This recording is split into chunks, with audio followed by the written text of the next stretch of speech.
For nearly 3 decades, no one could explain what happened to Claudine Osei, a 23-year-old nurse who vanished after clocking out from a Georgia hospital. Her car was found in the employee lot, her purse still inside, her keys, her badge. Nothing was stolen, but Claudine herself had simply ceased to exist. There were no witnesses, no suspects, no leads that went anywhere, until one night, 27 years later, when a confused elderly patient in a locked psychiatric unit screamed a name that hadn't been spoken there in years. Don't let him hurt Claudine again. She's still down there. The nurse attending the patient froze. Her clipboard slipped from her hands and hit the floor with a loud slap. The attending physician dismissed it as delusion, but the nurse who heard it couldn't shake the chill that settled in her chest. Because Claudine wasn't just a name. It was a ghost the hospital had buried long ago. A long-buried horror finally coming to light. The hospital isn't proud of its past, and it's gone through several name changes since the early 90s.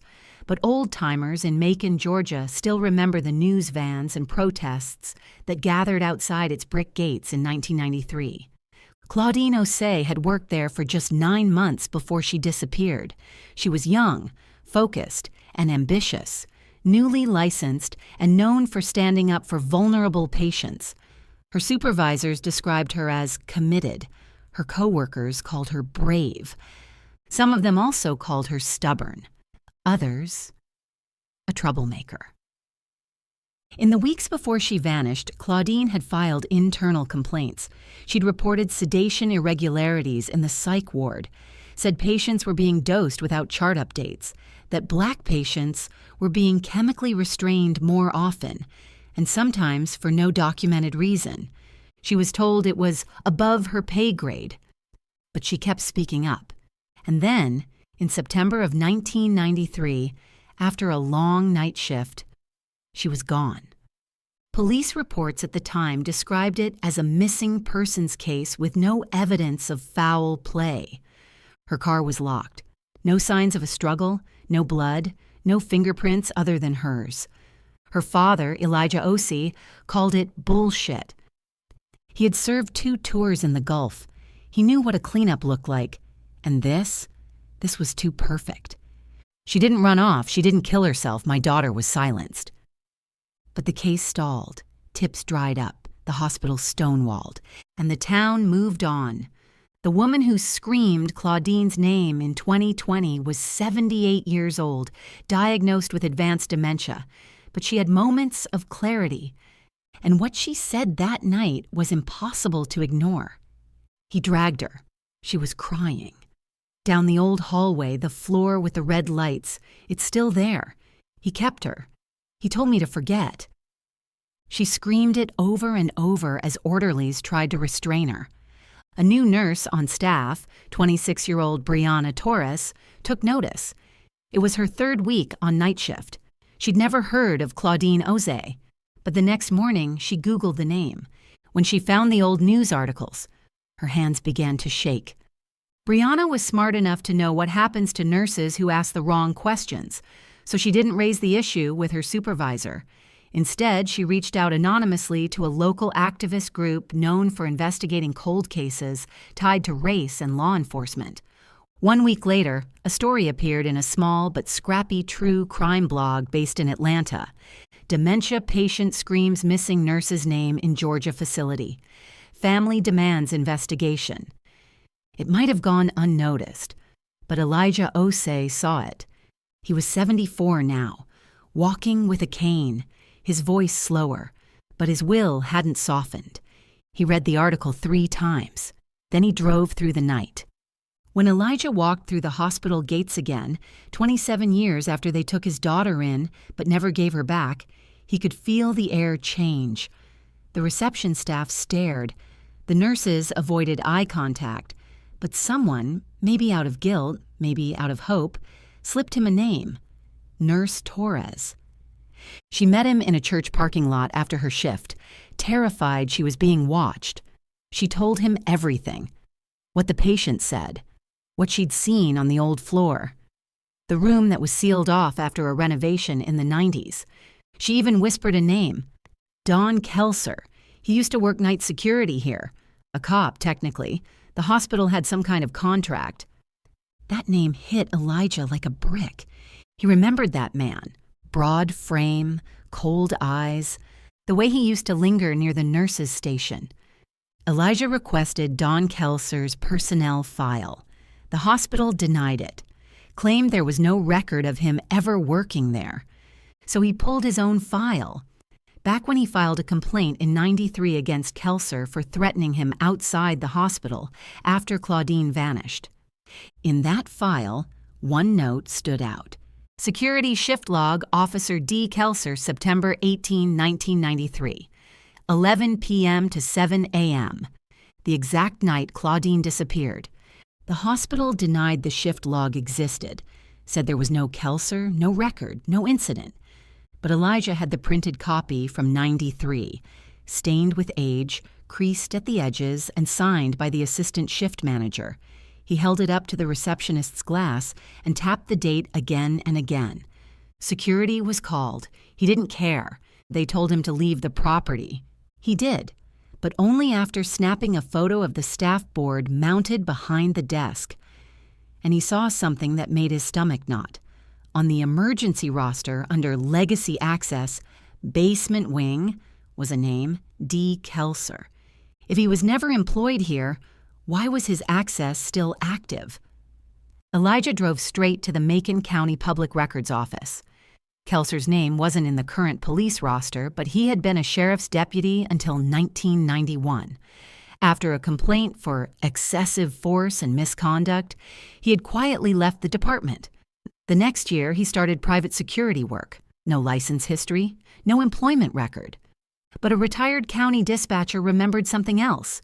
A hush-hush arrangement between the hospital and ex-police officers, using a subcontractor shell called Redback Security Services. It never showed up on paper, but the hospital got around liability insurance by outsourcing security to men with badges who'd lost their right to carry them. She remembered Kelser, said he was always watching the black girls. That same day, Elijah received a call. The blog article about the patient's outburst had been shared on a subreddit, and a man claiming to have worked in the hospital's AV department back in the 90s left a cryptic comment. She didn't just disappear, the tapes showed him with her, then they vanished too. Elijah found the man, Joseph Turner, in a mobile home just outside Atlanta. He looked sick, maybe late-stage something. He lit a cigarette with trembling hands and didn't make eye contact, but he told the story like he'd waited decades to spill it. On September 19, 1993, Joseph said he was called in for a maintenance task. The hospital had just installed new hallway cameras, and someone had trouble pulling footage from the previous night. When he accessed the raw drive, he saw something he wasn't supposed to. A clip, just over 43 seconds long, from the hallway near the old surgical storage. Claudine enters the frame, walking quickly.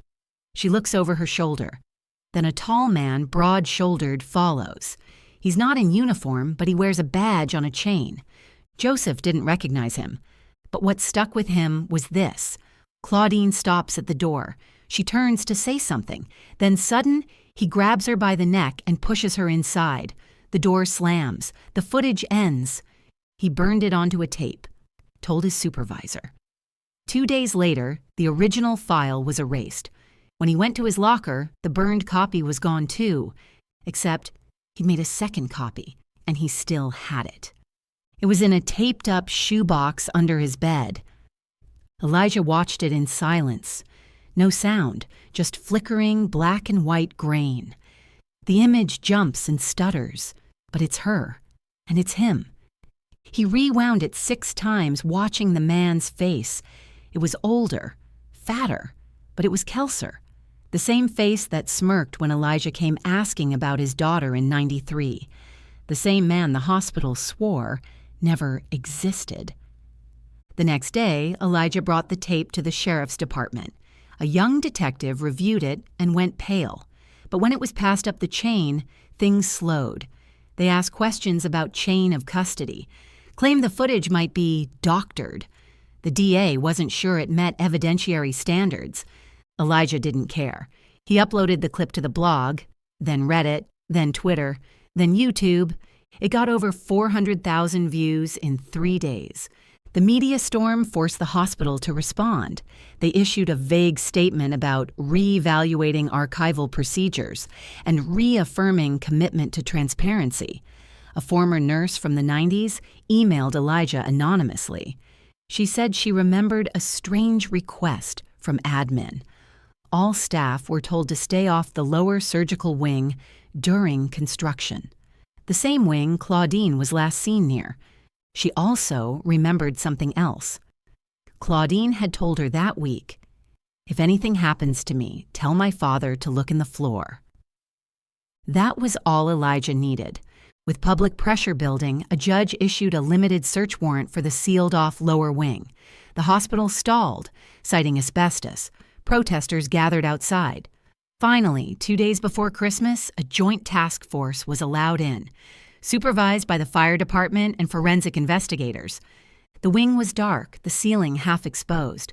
Most rooms had been gutted in the late 90s after a flooding incident. But one closet, off the old break room, had been sealed with plaster and painted over. Inside that closet was a vent grate, partially rusted and misshapen. They pried it open. Behind it was a shallow utility crawl space, lined with fiberglass insulation. And in that space, wrapped in plastic sheeting, blackened with mold, they found it. A nurse's uniform, balled tightly, soaked in brown stains. A cracked ID badge, the photo water-damaged but still visible. Her name beneath it, Claudine Osei, and tucked into the collar, a chain. At the end of that chain, a hospital security badge. The plastic was worn down, but the engraving was intact. Don Kelser. The next morning, the state attorney general announced the opening of a criminal investigation into the disappearance and death of Claudine Osei. Elijah sat on his porch when he heard the news. He didn't cry. He just looked at the sky and whispered, "She was right." She always was. The remains weren't found. Not yet. But the badge, that was enough. The tape, that was enough. The silence finally shattered. He lit a candle for her that night and swore he wouldn't let them bury her again. The badge alone wasn't going to be enough for the courts, but it was more than enough for the public. News networks picked up the story. Protesters marched in front of the hospital with Claudine's picture held high. Commentators asked the same piercing question again and again. Why had this taken 27 years? The hospital issued statements about lessons learned and unfortunate past procedures. They stopped short of admitting wrongdoing. No one in the current administration had worked there in 1993, they insisted. And Don Kelser, the man who now stood at the center of this storm, had been dead since 2018. No arrest could be made. But for Elijah, this wasn't over, not even close. He wanted the whole truth, the motive, the cover-up. Who else knew? Who else helped? And he wanted his daughter's body. The crawl space behind the closet had given up her uniform and badge, but not her remains. Investigators expanded the search, combing through construction records, archived blueprints, and ground-penetrating radar scans of the old surgical wing's foundation. Nothing turned up, until one of the construction workers, a man now living in Alabama, came forward. He saw the footage on YouTube, and he remembered something. Back in 1994, he'd been contracted to re-floor part of the surgical wing. But before they laid the new tile, they were instructed to pour self-leveling concrete over an uneven section near the fire escape. No one told him why. The area hadn't sustained flood damage. There was no record of a structural issue. And that same closet, the one where Claudine's badge was found, had been the nearest access point to the floor below. A search team returned with new equipment. This time, they brought in cadaver dogs trained for long, buried remains. The dogs signaled. Ground radar showed anomalies, Irregular voids orgy the foundation. A permit was obtained to break the slab. When they drilled into the concrete, the smell hit first. Even after all these years, it leaked out like an old wound. Damp, chemical, rot. They excavated carefully, bit by bit, until they found bone. Human, female, and beside it, fused with years of compressed earth and lime, a pair of wire-frame glasses. Elijah collapsed to his knees when they brought them to him. Claudine had broken her glasses once, right after nursing school. He'd bought her that pair, slim gold rims, narrow lenses, with the little floral etching on the side. Only her. DNA would take weeks, maybe months, to confirm. But Elijah knew, he'd known all along. The killer's identity was no longer in question. But the motive, that's what still haunted him. He needed to understand why. Why this man had hated his daughter enough to kill her. Why the hospital had covered it up. Why no one had spoken. That answer came from a forgotten voice. One of Claudine's former colleagues, Nurse Alice Monroe, who had retired just a year after Claudine's disappearance. She called Elijah after watching an interview he gave on the local news, and her voice trembled the entire time. Back in '93, Claudine had come to her with a folder. It contained reports she'd written up. Logs of patients being sedated without doctor authorization, charts showing a pattern, patients of color being chemically restrained at more than twice the rate of white patients. Claudine had been tracking it for weeks. She told Alice she planned to bring it to the hospital board, and if that didn't work, to the media. Alice warned her to be careful, told her the hospital didn't protect whistleblowers, and Claudine had said something chilling. If something happens to me, it won't be an accident. 3 days later, she disappeared. And the folder? Alice never saw it again. That missing folder could have been everything. But if it still existed, no one had found it. Until Brianna Torres, the same nurse who'd heard the patient's outburst, remembered something odd. There was a locked drawer in the staff records office, a cabinet no one used anymore. She'd been told to ignore it. But during a late shift, when the office was empty, she picked the lock. Inside was a set of manila folders, old, water-damaged, nearly stuck together, and one of them was labeled OCC, Incident September 17, 1993. Inside were photocopies, handwritten notes, dosage charts, a draft of a letter to the hospital board, a patient roster with names circled in red. It was the folder, the missing report that could have exposed the truth in 1993. Brianna photographed everything, sent it to Elijah, and he sent it straight to the press. The reaction was explosive. Now it wasn't just a story of a missing nurse. It was a story of racialized abuse, medical cover-ups, silenced whistleblowers, and a system that allowed a disgraced cop to prey on staff inside a hospital. The Georgia Attorney General launched a formal inquiry into Macon Regional's past practices. Civil rights groups demanded a full investigation into other hospitals that had used redback security services in the 90s. A wrongful death lawsuit was filed on behalf of Claudine Osei's estate, and for the first time, the hospital offered a settlement. Elijah declined. He didn't want their money. He wanted her name cleared. He wanted accountability. He wanted a plaque in the hospital, one that patients and staff would see every day, honoring Claudine's courage, her sacrifice. At first, the board resisted, but the public didn't. More than 200,000 people signed a petition. Nurses staged a walkout. The story aired nationally. And finally, under mounting pressure, the hospital agreed. On a quiet Sunday morning in a freshly painted corridor of the renovated psych wing, a bronze plaque was unveiled. It read, "In memory of Nurse Claudine Osei, 1993, never forgotten she saw what others chose to ignore. She spoke when others stayed silent." Elijah stood beneath it, his hand pressed against the metal. He didn't cry, not in front of the cameras, but his lips moved, silently, as if in prayer.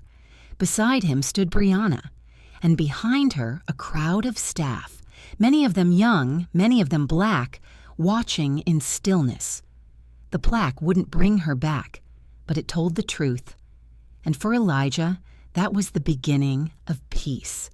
He thought the plaque would bring closure, that seeing her name etched in bronze, publicly honored after all these years, would help the ache in his chest settle into something bearable.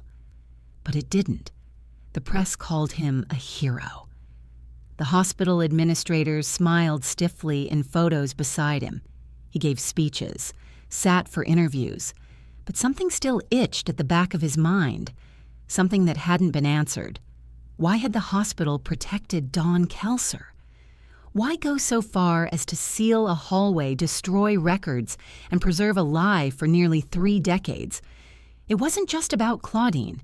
Elijah felt it in his bones. She had uncovered something bigger. The folder Brianna found proved part of it.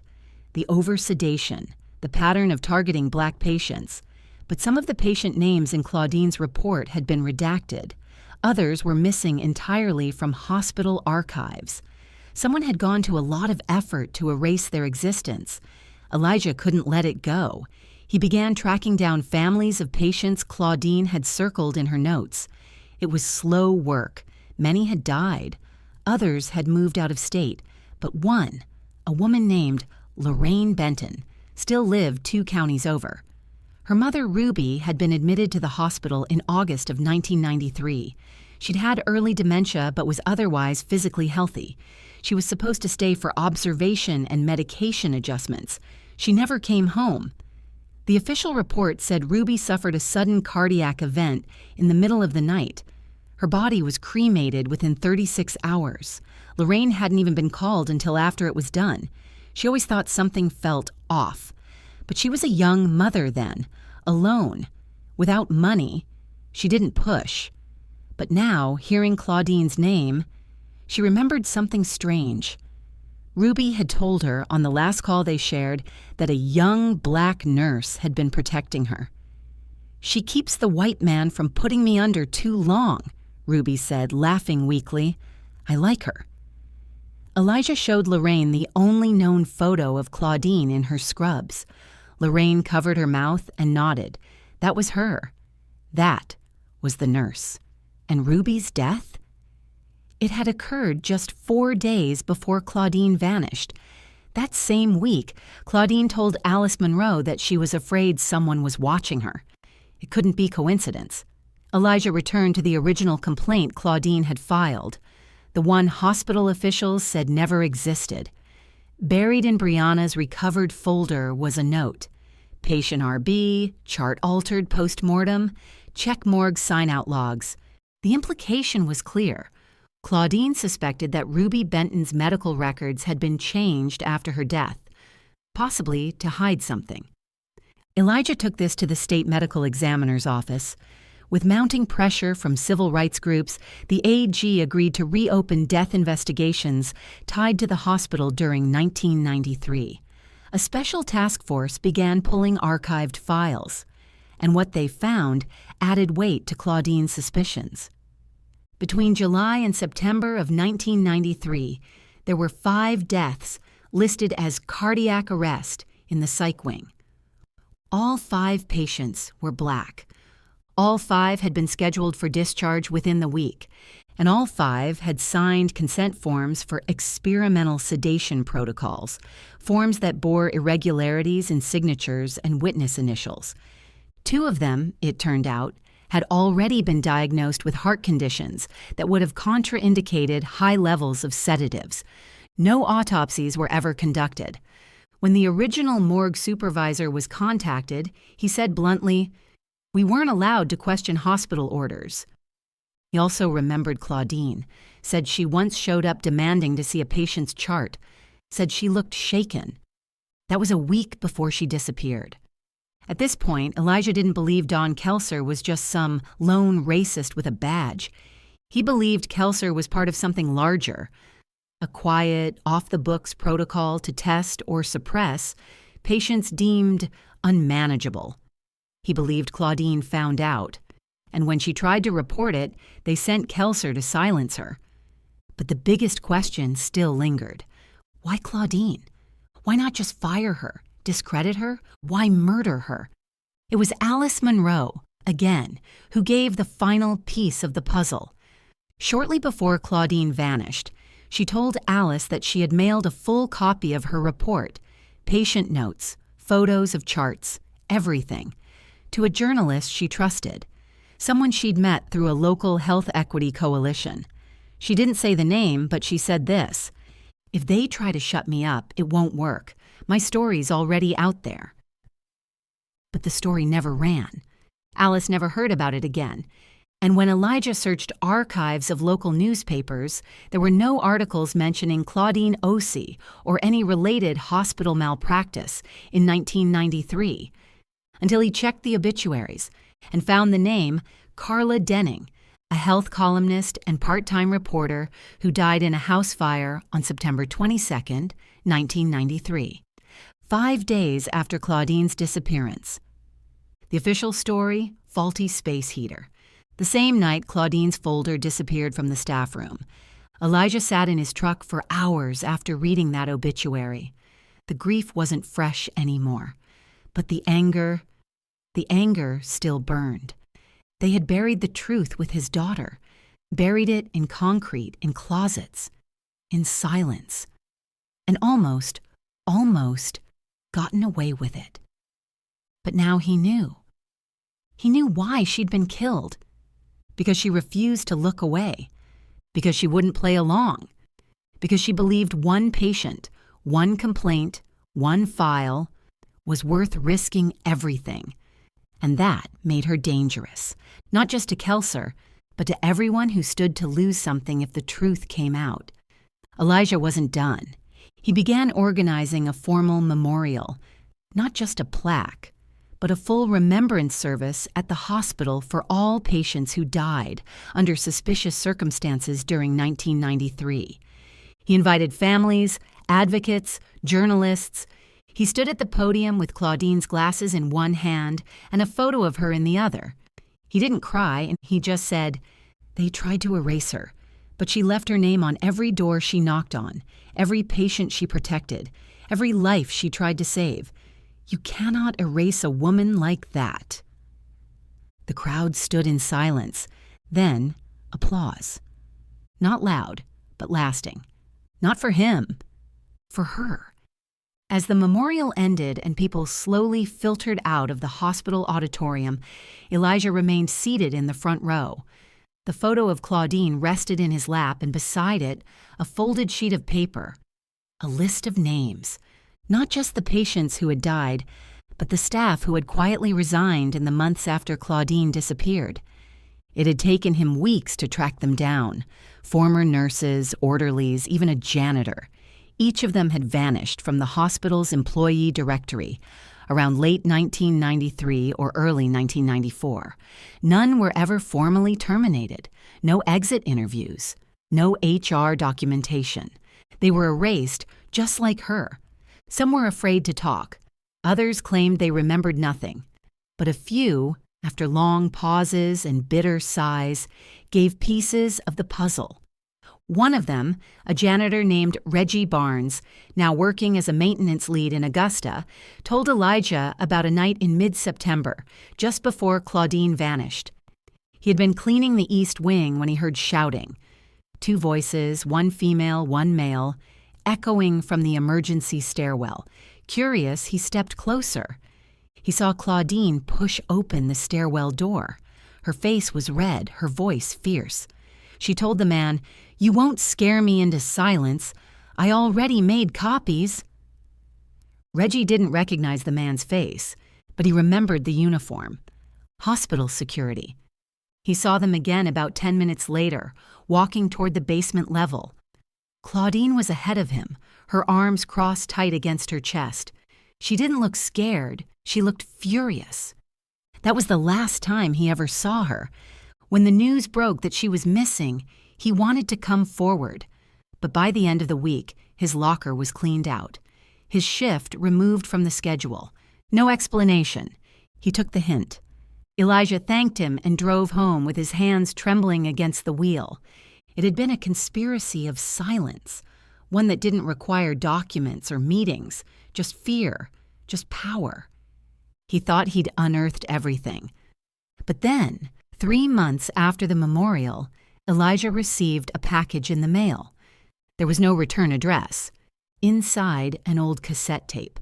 A single handwritten label read, September 16, 1993, Psych Wing Observation Room. Elijah didn't own a tape player anymore. He had to borrow one from the local library's archive room. He threaded the tape in with fingers that shook. The audio was grainy, warped slightly with time. But the voices were clear. At minute 3:41, Claudine speaks. You can't keep doing this to them. Some of these patients don't wake up for hours. You're overdosing them. A male voice answers, low, flat, clipped. They're violent. It's protocol. You're new. You'll adjust. No, Claudine says. I won't. Then static. Footsteps. A chair scraping. At minute 5:09, the same male voice says, You think anyone's going to believe you? I can make things hard for you, Nurse Osi. Really hard. I'm not afraid of you, she says. Silence. You should be. The tape ended with static. No sound beyond that. Elijah pressed rewind, listened again, then again. He had her voice now, proof that she'd tried, that she'd confronted them directly. He turned the audio over to the task force. They were stunned. No one knew the hospital had audio surveillance that early, but the psych observation room had been equipped for training purposes. Someone must have copied the tape before it was erased. No fingerprints, no sender. But someone inside the system wanted the truth known. The final piece came weeks later. A retired pharmacist, near death in a hospice outside Savannah, asked to speak with Elijah. His daughter had read about Claudine's case and mentioned it to him. The man's name was Simon Eckers. He'd been employed at the hospital during the early 90s, tasked with managing medication logs and experimental supply trials for third-party contractors.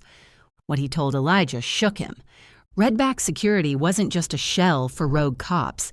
It had connections to a quiet medical research group out of Atlanta, one allegedly testing sedatives for use in emergency scenarios, high-dosage, fast-acting tranquilizers that hadn't yet passed FDA approval.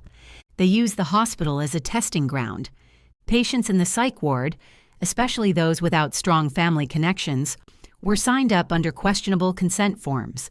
In some cases, Eckers admitted, they weren't informed at all. Claudine had found the distribution list, had flagged at least 2 patients who were given batch 9, a dosage with known adverse effects. Both were black. Both died within the week. She had uncovered an illegal medical experiment and paid for it with her life. The story was explosive.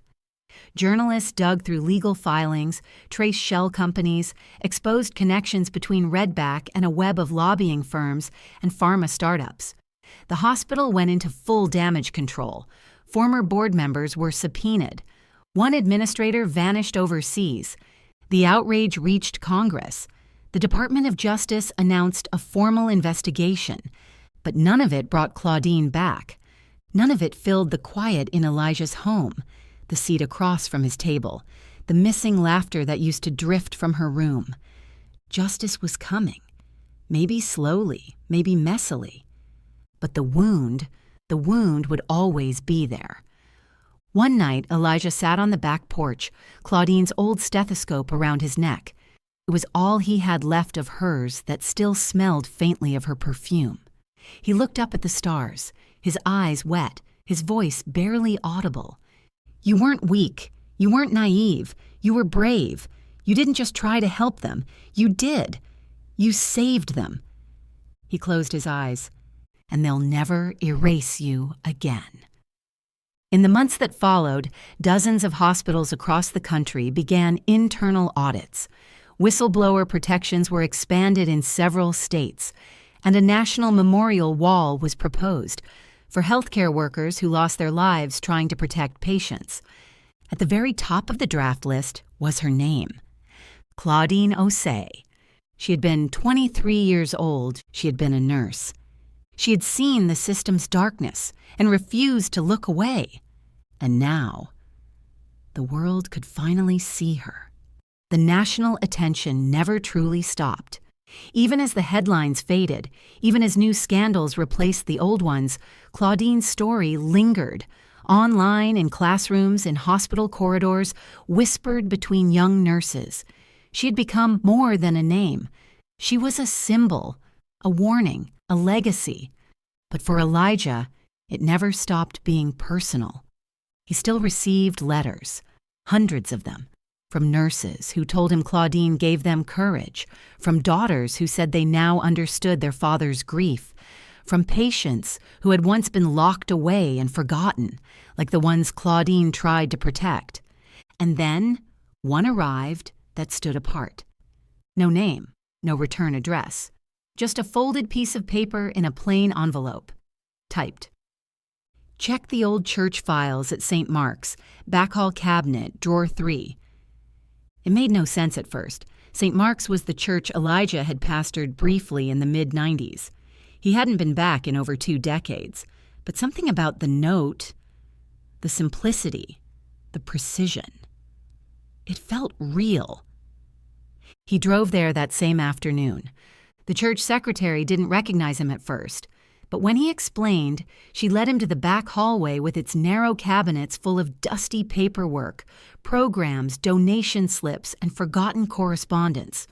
Drawer 3 was stiff. He had to yank it twice. But when it slid free, a single envelope lay on top of the clutter. Inside, a Polaroid photograph. Claudine, standing near the nurse's station, looking directly at the camera, and next to her, Don Kelser, his hand resting just a little too close to her back, his smile sharp, and Claudine's face. It wasn't smiling. It was tight, her shoulders tense, her eyes wary.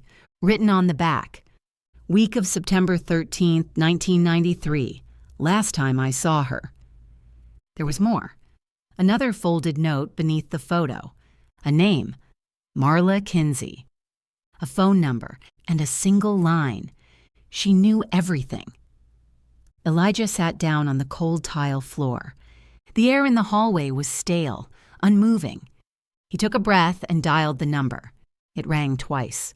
Then a soft voice answered. "Hello? Is this Marla?"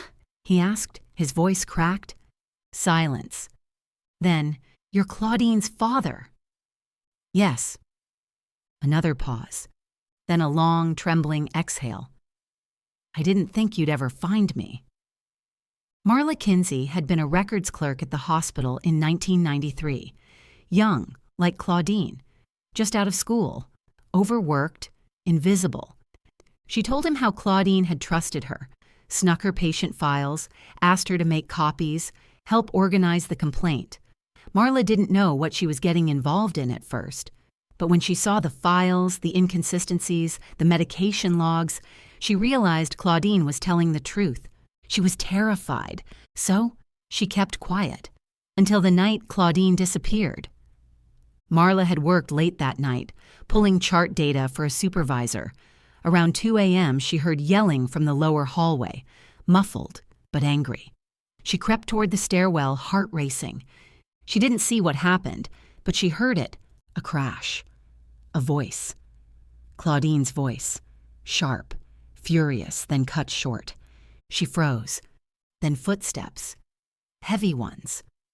She backed into the shadows as a tall man in a dark jacket walked past, his face unreadable. It was Kelser. Marla never said a word. She was afraid. She had no proof, but she took the folder Claudine had given her, the second copy, and she hid it. At St. Mark's, where she once volunteered. She mailed the tip to Elijah now, after all these years, because the guilt had become unbearable. She'd tried to forget. But every article, every news story, brought it all back. She gave him permission to come by. The next day, Elijah drove to her apartment, a quiet complex tucked behind a weathered gas station. She was older now, in her 50s, but her eyes still held the weight of that night. She handed him a worn accordion folder, held shut with a cracked rubber band. Inside, Claudine's handwriting, patient logs, incident reports, a timeline she had started building, a letter addressed to the Georgia State Board of Nursing, never sent. I believe staff are using experimental sedatives on vulnerable patients without consent. I have documented 5 instances. I am afraid, but I know this must be reported. The documents were exactly what the task force had needed to link the illegal sedative trials directly to hospital administration. With this, prosecutors could move forward. Names could be named, depositions scheduled, civil suits filed, and yet Elijah didn't feel triumph. He felt sorrow for all the years lost, for the silence, for every person who had known and stayed quiet. But he also felt pride, because through it all, Claudine had never backed down. She hadn't let herself be intimidated, even as the system turned against her, even as colleagues looked the other way. She kept fighting, even knowing the risk. The folder was submitted into evidence. The trial preparation began, and in the fall of that year, a federal grand jury indicted 2 former hospital executives, one pharmaceutical liaison, and the now-defunct Redback Securities founder on charges of conspiracy, medical malpractice, and obstruction of justice. The trial would take years, but history had already been written, and Claudine's name was etched into it. A year to the day after the crawlspace discovery, the city of Macon unveiled a new community health center, the first of its kind, dedicated to underserved patients and mental health reform. Its name, the Claudine Osei Center for Patient Advocacy. Elijah stood at the ribbon-cutting ceremony. This time, he did cry. He told the crowd, "She wasn't just my daughter. She was a voice for the voiceless.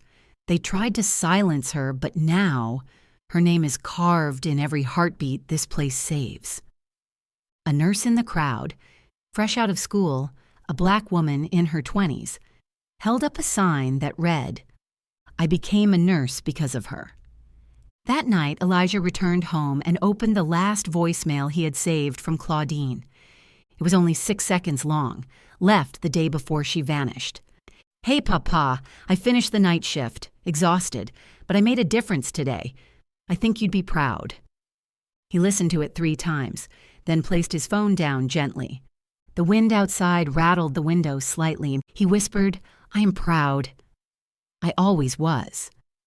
And finally, he slept. The indictments made national headlines, but the courtroom was smaller than Elijah expected. No flashing cameras, no roaring crowds, just lawyers, witnesses, and years of silence finally cracking apart under oath. He sat in the front row during every session, hands clasped over a worn notebook. In its pages, he'd scribbled every detail of Claudine's case over the decades, names, dates, questions, dead ends. He kept it close, like a relic of his grief. And now, his war journal. The defendants avoided his gaze. James Renner, the former hospital director, looked frail in person, once a towering figure in the community, now sunken, gray, his power stripped by subpoenas and the slow erosion of moral standing. Next to him sat Deborah Chan, once a high-ranking liaison between the hospital and Redback Security. She barely blinked during testimony. The first week was damning. Former staff, emboldened by the case's publicity, came forward. A nurse admitted she had been told to log incidents after the fact, or not at all. A former administrator confessed that they destroyed Claudine's HR complaint after a private meeting with Kelser, and 2 former Redback employees testified that Kelser had a personal vendetta against Claudine, calling her uppity and a problem. Then came the whistleblower testimony. Marla Kinsey took the stand with shaking hands, the courtroom silent as she recounted her final conversation with Claudine. The courtroom stenographer paused twice to wipe her eyes. She was so determined, Marla said. She told me it didn't matter how scared she was, that people like us didn't get to play it safe anymore, that if we didn't speak up, no one ever would. The prosecution played the cassette tape next. Claudine's voice, calm but unwavering. "You should be," Kelser had said. The jury heard it in total silence. One juror covered their mouth. Another looked straight down at the table, unmoving. But the turning point came with the introduction of the hidden memo.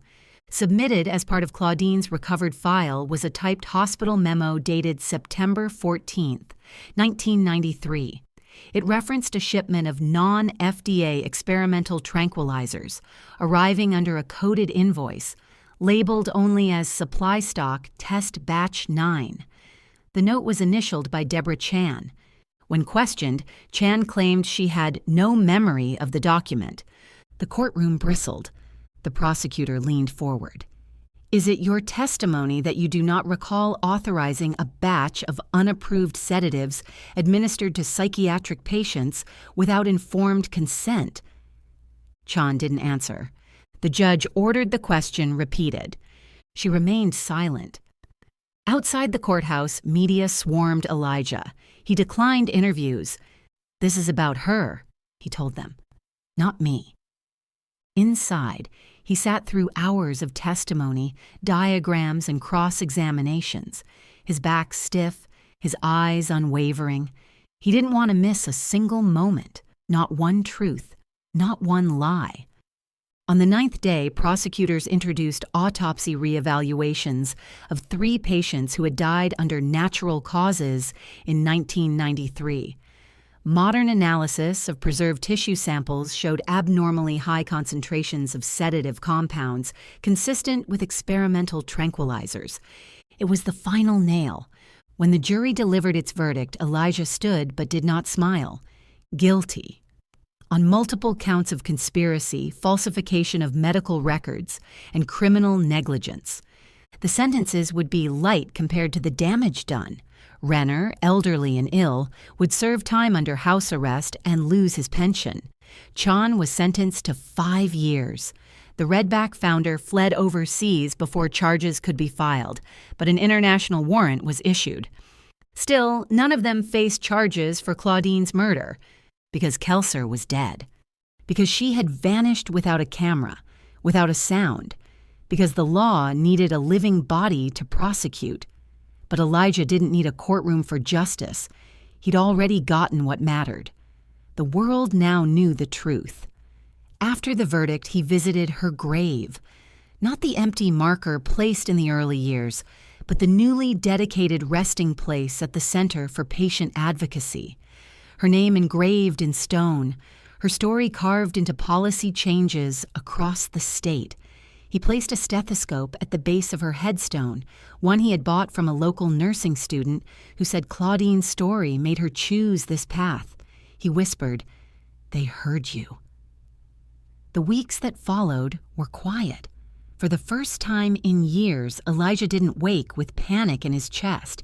He took walks, cooked, attended a local grief support group, not because he needed advice, but because he wanted to listen to others still searching, still hurting.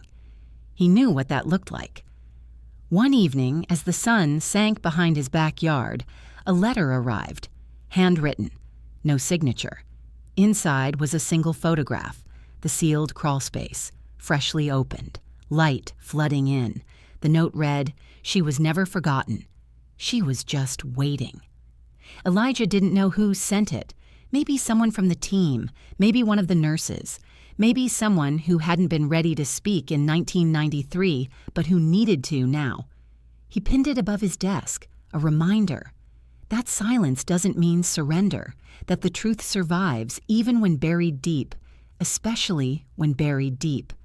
Later that year, a documentary aired on national television.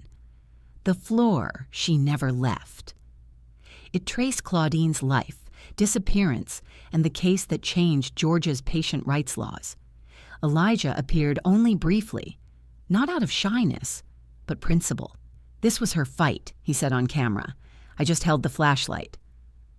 The final minutes of the film showed images of Claudine, her graduation photo, her in-scrubs, her last known smile, fading slowly into an image of the hospital corridor, freshly renovated, with her memorial plaque shining in the light. The narration ended with her words, read from her letter. "I can't stay silent just to keep things comfortable. If something happens to me, let it mean something. Let it matter." The screen faded to black. No music, just quiet, just her name. And then, the sound of a heartbeat, not fading, growing. The heartbeat echoed as the screen faded, not with a theatrical pulse, but with the steady, quiet rhythm of persistence, of a life that refused to be forgotten. In the months after the documentary aired, something unexpected began to happen. Letters flooded into the Osei family's mailbox, not just condolences or praise, but confessions, whispered truths, fragmented pieces from strangers who had carried burdens far too long. Former hospital staff, janitors, aides, even one retired pharmacist wrote, "I knew something was wrong, I just didn't know how to speak." One letter came from a woman in Texas who'd worked at a sister facility tied to the same experimental sedative supplier. She claimed the same medication that had killed patients in Georgia was being used in her hospital too, just under a different label. She documented 3 suspicious deaths, never spoken about it, not once, until now. Her final line read, "Claudine gave me the courage to write this. She never knew me, but I'll never forget her." Another message came from the daughter of a patient, a man who had been institutionalized in 1993, drugged and forgotten for nearly 2 years. He had survived, but barely. When she saw the documentary, she wept. His charts, she said, were nearly identical to the ones Claudine had flagged. "She saved people, even in death. She saved my father." At first, Elijah tried to respond to every message. He wrote back personally, sometimes with shaking hands, other times with tears rolling silently down his cheeks. But they came faster than he could keep up, dozens a week, then hundreds. A movement had begun, one he never planned, never asked for, but now bore his daughter's name. Advocacy groups adopted her story as a rallying cry. Healthcare legislation referenced the Osei precedent, pushing for transparency in psych ward practices, independent sedative audits, and whistleblower protections. Her name appeared in textbooks.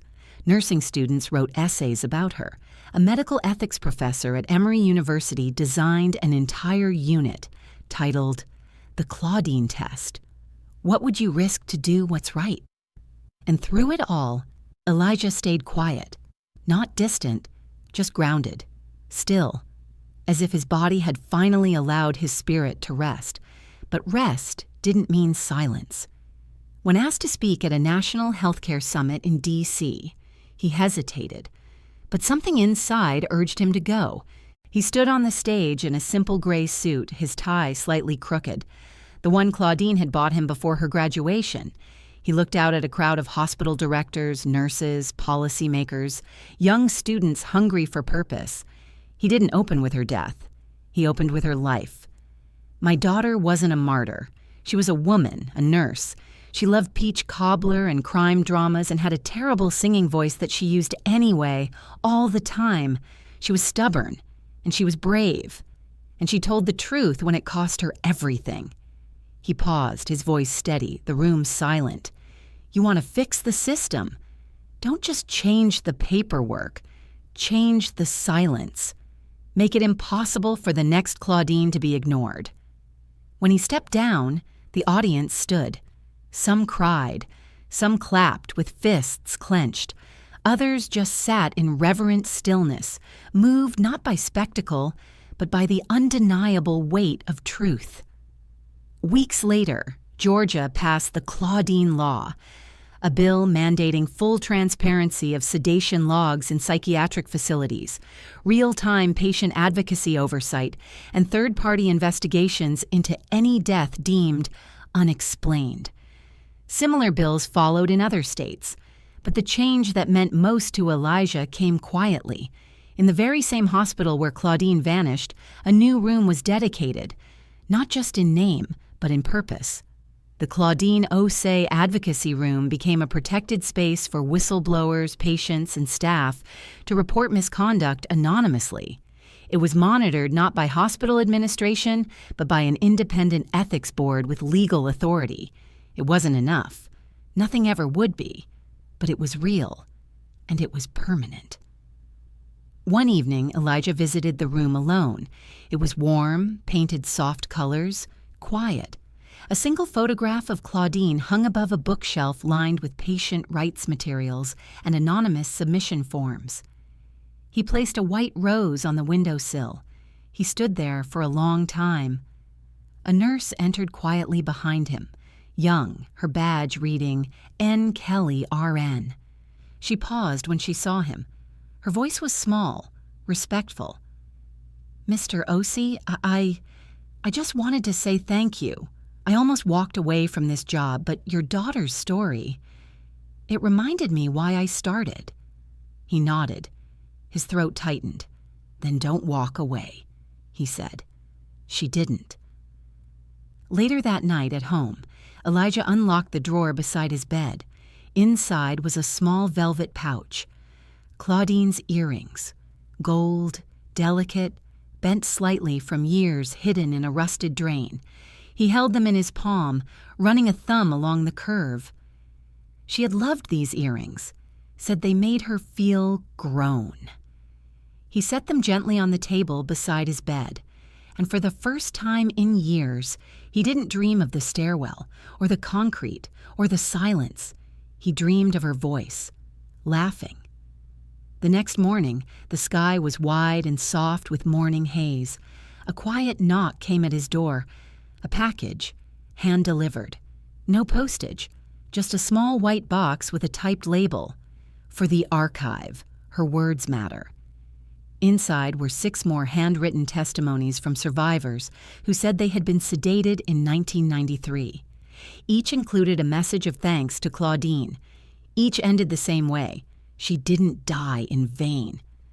Elijah folded the letters carefully and placed them in the folder with her name. Then he added one more page, his own, a note for the future, for the ones still fighting, for the daughters and fathers and nurses and patients still lost in systems built to ignore them. It read, "The truth can be buried, but it breathes. Even under concrete, it waits. Even when sealed behind silence, it listens. And when the right voice calls, it answers." He closed the folder and whispered, "We heard you." The hospital looks different now. New paint, new signs, polished floors that shine in the morning light. The old psych wing is gone. Renovated, renamed, restructured. Staff turnover has been nearly total. The air no longer smells of bleach and stale fear. But Elijah knows what still lives inside its walls. He stands outside the main entrance in a crisp shirt and jacket. His hands are older now, knotted from years of grief and holding on. But they're steady as he reaches into his coat pocket and pulls out a small brass key, the one given to him by the director of the new advocacy center. It's symbolic, mostly, a gesture. But they told him, "You're always welcome here. This place exists because of her." He walks through the entrance, past the new reception desk where a young woman smiles at him and nods. No one stops him anymore. They all know his name. Down the hallway past the mural of Claudine's face, a stunning portrait commissioned by a local black artist.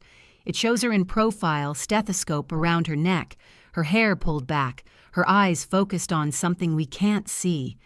There's strength in her jaw, fire in her gaze. A line beneath it reads, "She chose the hard path, so others could walk safely." He doesn't linger. He continues toward the Claudine Osei Advocacy Room. He isn't here for ceremony or legacy. He's here for closure. Inside the room, everything is quiet. Sunlight spills through tall windows, catching the edge of the framed photos, the books, the patient rights literature. He moves to the table in the center where a new digital display holds archived versions of her reports, her voice clips, court documents, even scanned pages from her personal notes. One folder stands out, a tab marked Final Addendum, Personal File, Osei, Claudine. He taps the screen. It opens to a letter, one no one had seen before. It had been tucked inside the lining of her locker, found during the renovations, behind a false panel. A personal note, never mailed, addressed simply to whoever finds this. I know what I've seen. I know what they're doing. I don't know if anyone will believe me. Maybe they won't. Maybe they'll say I'm paranoid or that I misread the charts. But I have to try, because if I walk away and something happens to another patient, then I'm part of it, and I can't live with that. I'm scared, but I'm also awake. I see how they look at me now, like I've crossed a line. But it was never my job to protect their secrets. It was my job to protect the people they forgot. If you're reading this, I hope it means someone cared enough to look. Please don't stop. Elijah stares at the screen, his chest tight. Even now, she's still guiding people, still reminding them what matters.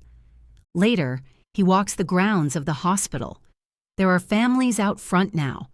Kids visiting loved ones, a mental health support dog trotting across the courtyard, a food truck parked nearby. It feels like a place of healing, but he knows places like this don't just become safe.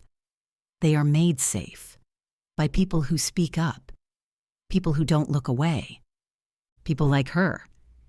He steps into the garden behind the east wing, where a small memorial sits beneath a tree, the spot where her father first demanded answers decades ago. There's a bench now, and a new plaque. It reads, "In memory of all who were silenced, truth buried is not truth lost, and silence is not the end of the story." Beneath it is a quote from Claudine, etched in steel. "If I disappear, let my name mean something." And it does. It means accountability. It means change. It means courage. It means the truth came back. When no one expected it, when it had every reason to stay hidden, it came back. Because someone never stopped looking. That night, Elijah returns home and sits on the porch. A cool breeze moves through the trees. Somewhere nearby, wind chimes catch it, sending soft notes into the dark. He thinks about her laugh, her stubbornness, the way she used to sneak into the kitchen at midnight for cold pie and claim she was just inspecting the crust. He smiles. He opens a notebook, not the one filled with years of investigation, but a fresh one, a new page. At the top, he writes, "Claudine's story." For the next generation, he begins with her childhood, her favorite books, her first job, the time she set the microwave on fire trying to melt caramel. He writes about her kindness, her wit. He writes about the night she disappeared, but not as a victim, as a fighter, a guardian, and above all, a witness who refused to look away. The pages fill slowly, deliberately, the way grief and love shape memory over time, but they fill, line by line. And when he finishes the first chapter, he closes the book gently and places it beside the window. Tomorrow he'll bring it to the center. Tomorrow he'll share it with others. And maybe one day, a nurse, tired, overwhelmed, uncertain, will sit in that advocacy room, unsure if she should speak up, unsure if it's worth it. And she'll open that notebook, and she'll read Claudine's words, and she'll decide it is. Claudine Osei never got to tell her story, but through her courage, others finally could. Her voice, buried for decades, became the spark that changed a system. If this story moved you, don't let it end here. Ask yourself, what would you do if someone you love disappeared into silence? Would you keep digging? Would you speak out? If you believe stories like Claudine's need to be told, like this video, subscribe for more true crime investigations and share this story with someone who needs to hear it. Tell us in the comments, What part of Claudine's journey hit you the hardest? Because sometimes the difference between silence and justice is one person who refuses to stop asking questions,